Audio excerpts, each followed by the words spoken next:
Thanks for this, what I think was a great overview of all the many opportunities of how we can integrate gender differentiation and women's empowerment into the Bridge collaborative interventions. So before we go to the Q&A, we have one last speaker, Robin Martino. She's the Chief of Party for Biodiversity Results and Integrated Development Gains, which also actually abbreviates as Bridge.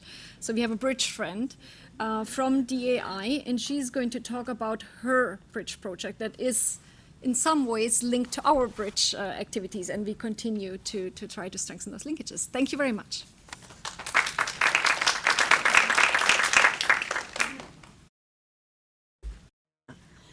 Thank you. Thank you for the invitation to provide comments on the report and talk a little bit about the parallels between our bridge and your bridge.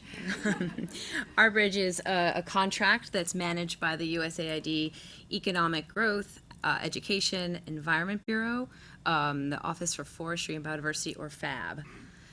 Our bridge was designed to advance the second goal of USAID's 2014 biodiversity policy, which is to integrate biodiversity as an essential component of human development. The overarching goal of our bridge is to promote and support the integration of biodiversity conservation with other USAID development sectors. So similar goals as the Bridge Collaborative, but a little bit more of an internal facing and smaller scale.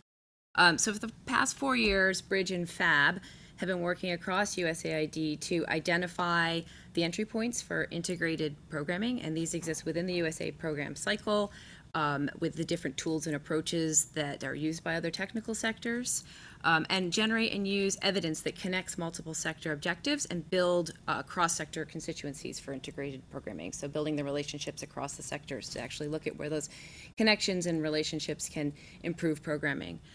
So this report resonates with our activities and our learning, and I can give a couple examples of how Bridge and FAB are bringing USAID cross-sector staff together to advance integration.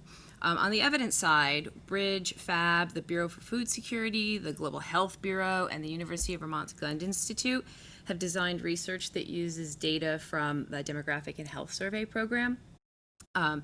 And that examines the moderating effects of forests on the effectiveness of water treatment technologies designed to reduce diarrheal diseases. So hitting kind of the top level priorities in 4 different sectors.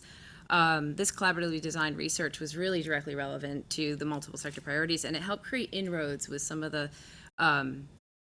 sectors that maybe don't have as close of an adjacency with FHI 360's integration language, kind of use their parlance. So global climate change and the governance sectors have more obvious linkages. So we've also documented the evidence base related to wild-caught fisheries management in Africa and the critical role it plays in supporting food security, resilience, and nutrition. And this evidence is also targeting technical staff in the Bureau for Food Security and the Food for Peace programs, those decision makers and also the technical staff. We've worked across sectors to develop a series of ecosystem-based adaptation evidence summaries and then case studies, and those are addressing climate vulnerabilities and the cost effectiveness of cross-sector actions. So those also linked to food security, water security, coastal populations, and extreme weather events.